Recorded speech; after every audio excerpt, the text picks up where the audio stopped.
con la presidenta del Instituto Nacional Electoral, la señora Guadalupe Tadei. Querida Guadalupe, es enorme gusto saludarte en tu casa ahora sí. Gracias por estar con nosotros. Gracias por estar aquí con nosotros, es al revés, agradecida. A ver, un año llevas al frente del INE. A ver, te diría, ¿cómo se pueden resumir esas cosas en un año? Que ahorita te decía, me parece que era más tiempo, y si me pienso que es más tiempo, creo yo, se debe a la gran cantidad de asuntos que a lo largo de este año ya te han tocado así. Sí, nos ha tocado, por ejemplo, Javier, iniciar el proceso electoral con un evento que salió muy bien. El día 7 de septiembre convocamos a todas las fuerzas partidistas, autoridades en la materia, y dimos inicio al proceso electoral. Creo que los primeros meses de este periodo de la nueva presidencia los dediqué con toda la responsabilidad ética a buscar todos los personajes que aquí al interior del instituto se han ido formando, que han ido trabajando, que han ido luchando y que han ido aportando a este instituto para darnos a la tarea de llenar todos los espacios vacíos que habían quedado en el instituto. Y así fue. Esa es la parte más intensa, la preparación de todo lo que significaba ya el inicio del proceso electoral en este primer año. Lleva 10 años el INE, ¿no? Llevamos 10 años en el INE, llevamos varios... ¿Cuánto tiempo llevas en las actividades de carácter electoral como parte de tu profesión? Desde 1991, una vez nacido el IFE, entré a trabajar. Me parece que hay que recordar que estuve en el estado de Chihuahua al frente de todo lo que era la documentación electoral que le iba a dar vida al nuevo padrón electoral y la nueva lista nominal. Después asumí la responsabilidad en el centro de cómputo en Aguascalientes, que fue cuando se inicia toda la construcción de la base de datos. Hoy, por cierto, es muy presumida a nivel mundial.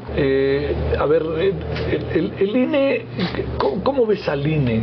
Entendiendo que de repente es el árbitro, dime en dónde el árbitro no es fustigado. Hasta en el deporte, en todos lados. En todos lados. ¿No? Yo creo que hay que entender todos con mucha tranquilidad que el INE no es lo que los partidos mencionan en sus estrategias de campaña y estrategias políticas. El INE es una institución encargada de organizar las elecciones, y en ese punto se debe de quedar siempre el INE. El INE no es un actor político, tampoco es parte fundamental de la legislación. El INE puede participar en los procesos legislativos para las reformas electorales, pero está encomendado a la Cámara de Diputados, así como encomendada la acción política y la actividad política a los actores correspondientes. Pero lo que sí hace el INE es organizar las elecciones, y para la organización de las elecciones el INE cuenta con una estructura desconcentrada de 32 juntas locales ejecutivas y 300 juntas distritales, pero también estamos en una constante coordinación con los organismos públicos locales de todas las entidades. Es decir, esta coordinación que debe de ser prácticamente al día, en tiempo real, y tirando siempre a la excelencia en la técnica electoral, pues debe ser el eje que rija lo que demandó y lo que estableció la reforma del 2014, ¿no? Sí, que eso sí. Que es el Sistema Nacional de Elecciones. Sí. El INE hoy es el responsable, es una nueva atribución que se le da en el 2014, y entonces tenemos que estar normando actividades desde la ubicación de las casillas, los lugares para su colocación, la capacitación para los funcionarios electorales, los funcionarios de mesas directivas de casilla, la instalación de la casilla única, normar criterios tecnológicos en el tema del PREP, atraemos la elaboración de los conteos rápidos en el caso de gubernaturas, y se quedan en las entidades otros ejercicios de muestreo que pueden realizar ellos, ¿no? También tenemos el criterio técnico sobre los procesos de cómputo que se viven en todo el país, y eso ha ido dando pie a que sea uniforme la forma, valga la redundancia, de hacer las elecciones en cualquier parte de la República. Pero resulta que se acaban las boletas, ¿no?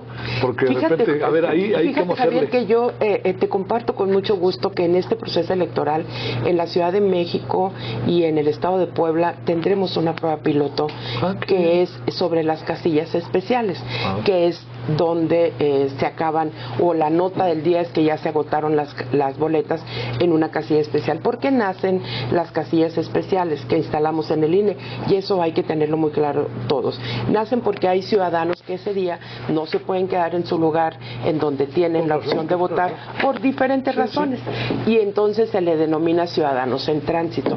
A esos ciudadanos que tienen credencial, que están debidamente registrados, tienen ellos que tener la garantía de su derecho a votar.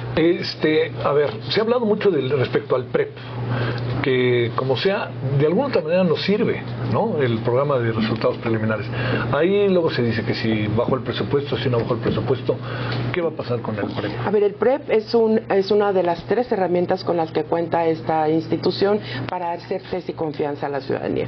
¿Por qué nace el PREP? ¿Por qué nace el conteo rápido? ¿Y por qué los tiempos determinados en la ley para la celebración de los cómputos distritales, que son los que dan origen a todo eso? El PREP nace con el objetivo de que la ciudadanía vaya viendo cómo van finalizando los cómputos, que es el primer cómputo de escrutinio, el que se hace en las casillas el día de la jornada electoral, que está en manos de los ciudadanos. Valga recordar que en este momento estamos en un proceso de capacitación para todos los funcionarios de mesa directivas de Castilla, a los cuales por supuesto hay que agradecerles siempre la disposición para formar parte de las mesas directivas de Castilla, y que podamos decir a pie juntillas que la elección queda en manos de nuestros vecinos, de nuestras vecinas, justo el día de la elección. ¿Y cómo terminan ellos su trabajo el día de la jornada electoral? Al finalizar la votación inicia su primer cómputo de escrutinio esta institución, que la hacen los ciudadanos, y el resultado de la misma se coloca fuera de las instalaciones de las casillas. Eso todo lo sabemos y lo tenemos constatado cada jornada electoral que acudimos a votar.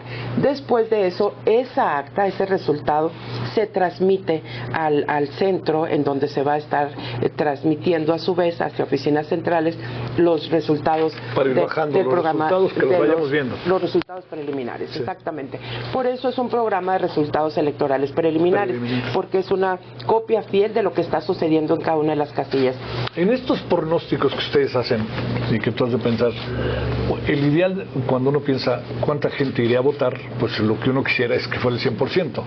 Pero, ¿tienes una idea? ¿Qué pronostican de lo que será la votación y el abstencionismo? ¿Pueden tenerlo? Viendo, sí, hay un comportamiento de la participación ciudadana histórica en el instituto. La más alta, por cierto, la tuvimos en el 1994 con la elección presidencial de Ernesto Zedillo Ponce de León, justo porque estaba presidida de algunos eventos de violencia muy marcados, muy fuertes, que pusieron incluso en duda en ese momento la posibilidad de realizar o no el proceso electoral. Estaba en el Centro Regional de Cómputo de Aguascalientes y me tocó imprimir la primera lista nominal para votar con fotografía, que fue justo en ese año. Buena anécdota. Está bien, sí. Fue la primera elección con fotografía, lista nominal con fotografía, la del 94, y es la que llegó a un porcentaje de participación ciudadana del 74%. De ahí fluctúa entre el 60, 61, 63, 64% de participación ciudadana. El comportamiento de la participación ciudadana, que son los votos efectivos en los procesos electorales federales, es uno cuando hablamos de la presidencia de la República y otro cuando hablamos solamente de las diputaciones. De tal suerte que hoy esperamos, acabamos de pasar por un proceso electoral intermedio en el 21, que aparte estuvo acompañado por el tema de la pandemia, con todas las medidas sanitarias que se tuvieron que implementar, y bajó considerablemente la participación ciudadana. Hoy esperamos que sea una participación que al menos se mantenga en los márgenes establecidos entre el 60 y el 64, o por supuesto que suba. Siempre es la expectativa de la autoridad, y siempre deberá de serlo. Hemos implementado campañas dirigidas, por ejemplo, al grupo de jóvenes, muy focalizado, con mucha interacción con ellos en las universidades preparatorias, congresos, pláticas, charlas, no solo hechas por parte del Instituto Nacional Electoral, también por organismos empresariales, también por las autoridades electorales locales. Y eso abona, y lo podemos ver reflejado un poco en la enorme audición que tuvo el primer debate, más allá de los comentarios técnicos o a favor críticos o en contra, críticos, que se reciben, por cierto, con mucho gusto y se toman para la reflexión del siguiente debate, pues pudimos ver una enorme cantidad, rompimos récord en TikTok, en medios que está muy... Y se sigue viendo, ¿no? Y se sigue viendo. O sea, el éxito del debate es los 11.8 millones que tenemos registrados de acuerdo a la empresa contratada para que nos diera este resultado, es enorme. Es una visión del... ¿Cuántos jóvenes tienes el número de cuántos jóvenes votarán por primera vez más o menos? No te doy el número porque debo de revisar puntualmente, pero es una parte importante. Sí, tengo claro que el mayor número, el porcentaje más alto es mujeres. Es mujeres. En 52%, 51.8%. ¿Qué evaluación hacen del primer debate? Porque te has de imaginar, pero déjame plantearte cosas. ¿Qué si las sillas, que si están dentro, qué si el tiempo, qué si los partidos políticos pareciera que ahora son muy críticos, pero me permito repetir que los partidos políticos forman parte del debate y son quienes también lo organizan? ¿Qué evaluación haces? ¿Qué evaluación hicieron el mismo lunes, diría yo, o el domingo en la noche mismo, ¿no?, de lo que pasó? Es muy importante, yo creo que siempre hacer una reflexión inmediata después de un evento de esta magnitud. No es un tema menor albergar en un mismo espacio físico a las tres posibilidades de entre las cuales saldrá quien dirija los destinos de este país. Tuvimos que ver temas de seguridad, temas de logística, temas de invitación. Creo que la evaluación, asumiendo todos los comentarios que están colocados en la opinión pública, nos hace ver hacia enfrente todo lo que sí tenemos que modificar, lo que debe de considerarse como parte fundamental del segundo. Te hablo, por ejemplo, del tema de seguridad. Eso no lo podemos descuidar. Tampoco podemos descuidar el tema de la logística, la recepción de invitados, la recepción de los propios moderadores, la capacitación previa de los debatientes para que podamos fluir de manera más efectiva en el momento de el establecimiento ya del formato y de la participación de las moderaciones. Yo creo que tuvimos excelentes moderadores a los cuales felicito amplia y públicamente por la participación que tuvieron en el debate. No quedaron a deber nada. Sí, ¿no? Creo que hicieron un excelentísimo papel. Creo que el tema del debate tiene tres factores fundamentales: el Instituto Nacional Electoral, que es el que prepara, los partidos políticos, que son los que comparten todas estas decisiones, y los propios debatientes. La evaluación es que el instituto, en lo que le corresponde, debe de mejorar en términos técnicos de la producción. Claro que haremos eco de todas las observaciones que hemos ido recibiendo, y de las otras las confirmamos y adelante, y mejoraremos el siguiente debate. Ya he ofrecido todo mi respaldo a la comisión para estar atenta y mucho más cercana a las decisiones que se toman para el debate. Guadalupe, cuando empiezan a conversar ya sobre, bueno, vienen conversando en septiembre y desde antes del proceso del 2 de junio, a ver, yo te diría, a ti como qué cosas, no sé si la palabra se preocuparon o te inquietan del desarrollo del proceso, porque de repente se dicen muchas cosas que, como suele pasar, no necesariamente responden a lo que está pasando, o hay cosas que nosotros no vemos que sí están pasando y que hay que atender. ¿Qué ves? La tranquilidad que tengo para el proceso y para decir el instituto está bien. Está caminando bien, está firme, cuenta con una estructura aprobada una y otra vez para llevar a cabo los procesos electorales. Eso es lo que nos da respaldo para decir: México, estamos caminando y estamos caminando bien. La parte que se genera también en la narrativa pública de este tema de seguridad, que pudiera influir de alguna manera, esta exigencia de que el Instituto Nacional tome las riendas en materia de seguridad, es un poco lo que nos ha ocupado más tiempo. ¿Por qué? Porque debe de tener clara la ciudadanía que no es atribución del Instituto Nacional Electoral el tema de seguridad, que sí es atribución nuestra y que la estamos ejerciendo a plenitud. La coordinación con las autoridades en materia de seguridad, estamos en una mesa diaria de seguimiento al proceso electoral.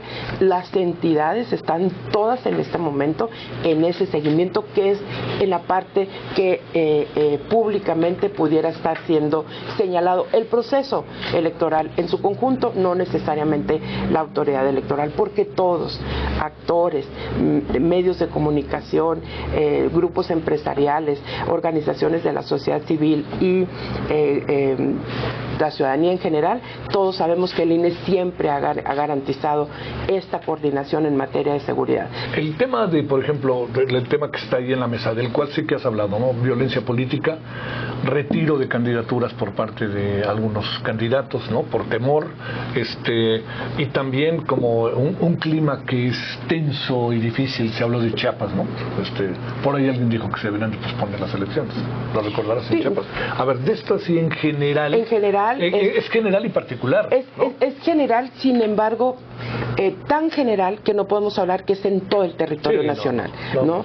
Es decir, tan general que nos permite ubicar perfectamente las zonas en donde tenemos que tener una actividad adicional con un protocolo de atención distinto. Y este protocolo de atención distinto significa que nuestras autoridades electorales en los estados tienen que convenir con grupos, tienen que convenir con la autoridad gubernamental, con la policíaca, con la de seguridad, con todo esto, municipales, autoridades en todos los sentidos, autoridades comunales, para poder intentar, pero también es viable decir, y es dable además de viable decir, que cuando se observa que hay un espacio en donde no es posible ubicar, también hay que dar la retirada, pero sin dejar de garantizar el ejercicio del voto, es decir, colocando en otra parte ese grupo de votantes que pueden ser llamados a que el que así lo decida. Todas esas acciones operativas las hacemos y de eso tiene que estar segura y tranquila toda la población. Eso es importante, porque además ¿el INE debe ser autónomo? El INE debe ser autónomo en su totalidad. En su totalidad. ¿A qué horas presumes, para no poner un horario, que tú saldrás a los medios de comunicación y a las redes para decir que la tendencia de esta elección marca que fulana o fulano de tal va a ser el próximo presidente de México, bajo el supuesto de que hay suficiente distancia como para poder emitir ese juicio? Y si no hubiera la suficiente distancia, también habrá que salir. Es que hay un error grave en la historia de esta institución, en donde se decide no salir por una diferencia más o menos de un porcentaje que se estableció. Yo creo que el porcentaje de diferencia no define la posibilidad de salir o no. Estoy convencida de eso, porque la tranquilidad la da justamente el que ya exista, ¿no? La tendencia al menos. Los conflictos que se generen por la diferencia no tiene que ver con el resultado que las urnas están mandatando que salga la autoridad. Vaya como vaya. La estimación depende, estamos a una semana de definir ese tema, justamente fue un tema de plática con el comité científico en la materia, porque hoy vamos a tener una muestra de tal magnitud en el evento de la presidencia de la República, pero también en 9 gubernaturas, también en la conformación de Cámara de Diputados. La diferencia que está de Cámara de Diputados y Senadores, la diferencia con otros procesos es la magnitud de la muestra que tendrá que ser recolectada ese mismo día. Recuerdo a toda la población que la muestra no se conoce por ningún funcionario del instituto hasta el día de la jornada, que son los que se les ponen a disposición a nuestros capacitadores y supervisores electorales para que se recoja y se envíe. Ha hecho mucho hincapié el comité técnico que dependemos de la rapidez con que esa muestra sea recuperada para poder hacer las estimaciones. Van a estar trabajándose 5 conteos rápidos, el de la presidencia, 3, el de las 9 gubernaturas, 8 y la Ciudad de México, y el de la Cámara de Diputados y Senadores. 3 grupos van a estar en paralelo trabajando a partir de que se reciban las muestras. Así que muy tranquila estar aquí. Guadalupe, muchas gracias. Muchísimas gracias. Gracias por estuviste con nosotros. Te agradezco muchísimo. Gracias, siempre a la orden. Gracias.